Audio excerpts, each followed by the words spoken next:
Welcome to the Nevis Newscast for Friday, February 4th, 2022. I am Fredicia Liebert. On February 1st, 2022, 59-year-old Brian Etienne of the Commonwealth of Dominica was convicted and sentenced to 2 years imprisonment for the offense of illegal entry at a port that was not a formal port of entry. He was also convicted and sentenced to 2 years imprisonment for the offense of allowing persons to disembark without the consent of an immigration officer. His sentences are to run concurrently. He was convicted and cautioned for the offense of disembarking without the consent of an immigration officer. Also on February 1st, 2022, 57-year-old Wensley George of the Commonwealth of Dominica was convicted and sentenced to 2 years imprisonment for the offense of illegal entry at a port that was not a formal port of entry. He was also convicted and sentenced to 2 years imprisonment for the offense of allowing persons to disembark without the consent of an immigration officer. His sentences are to run concurrently.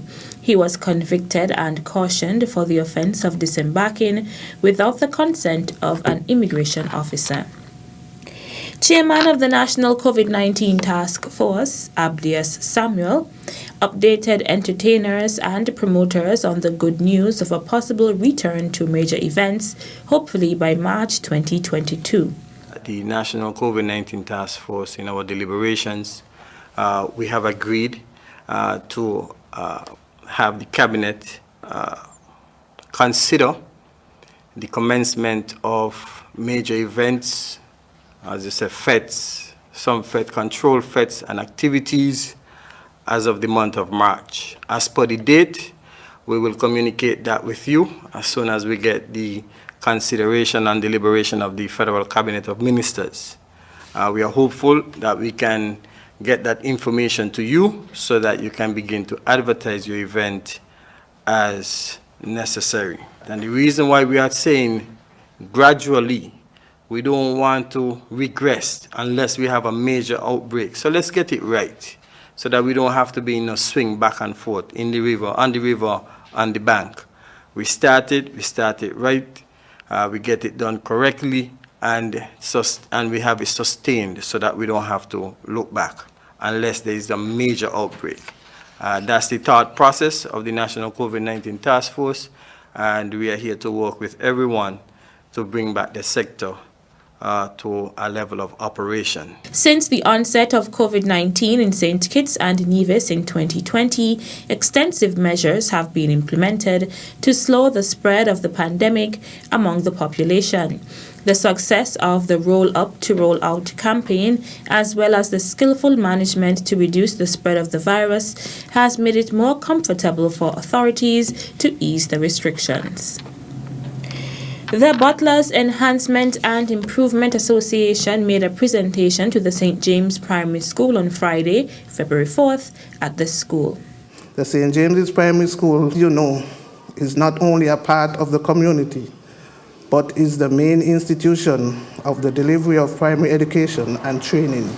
As such, associations strongly believe that we need to continue, contribute, and give back to the educational and academic needs of the St. James's Primary student. Going forward, there will be many more handover ceremonies like this one to improve and enhance St. James's Primary School.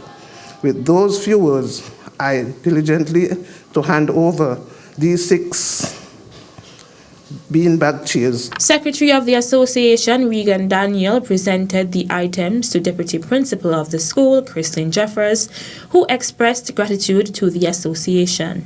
The principal, staff, and students of the St. James's Primary School would like to extend gratitude to the Butlers Enhancement and Improvement Association for this generous donation of beanbags to our school's library. The students are excited to use them, and we can assure you they will be put to good use. We commend your efforts and again say a hearty thank you for your contribution. The Butlers Enhancement and Improvement Association is a non-profit organization. It was established in 2021 and comprises of 40 members. Still to come, what we're seeking to do from the agro-processing unit is to be able to get some of these recipes at least and document them. The details right after this break.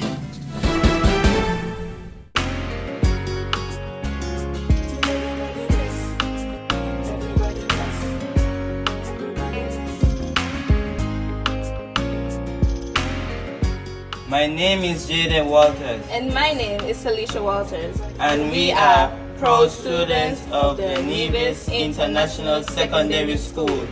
I took the vaccine to protect myself from catching the deadly coronavirus. And I took the vaccine to protect my friends and family from contracting COVID-19. Don't wait, vaccinate!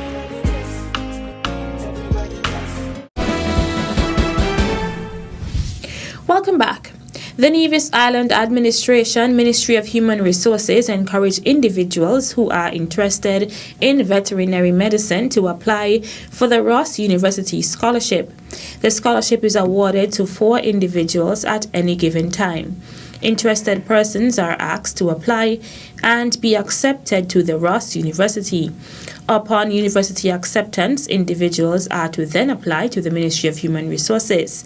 Applications will then be forwarded to the St. Kitts Human Resources Office for further processing. Note that there is no deadline for receiving applications. However, it is very important that upon receiving a university acceptance letter, scholarship applications are delivered promptly as they go through quite a process before approval. To apply to the Ross University, please visit the website on your screen. For additional guidance on scholarship application procedures, kindly contact Jamila Adams or Shanola Murray-Gill or Shelley Liburd.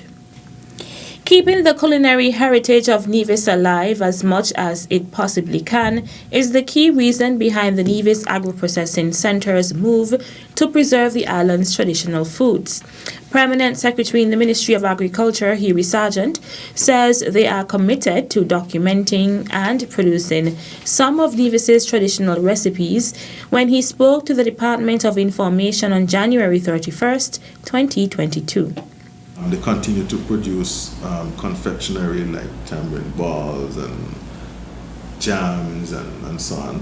And one of the things as well at the agro-processing unit is that we've committed to preserving a lot of our traditional foods. We have a situation where a lot of our traditional agro-processors are transitioning to the great beyond, and we've lost a few. Notably, we have Mrs. Alison Cornelius and Mrs. Aldous Dyer, and they were some of the major producers. We have Mrs. Stapleton as well, who is not producing as much as she used to.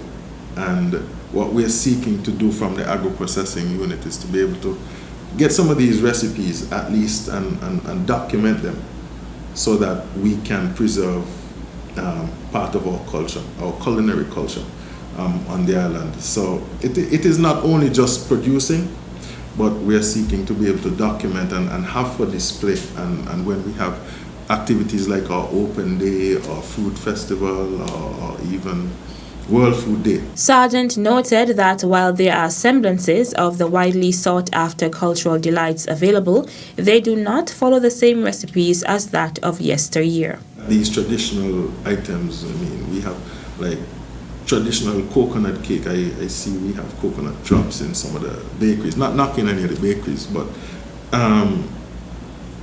they might be a little bit deficient in coconut.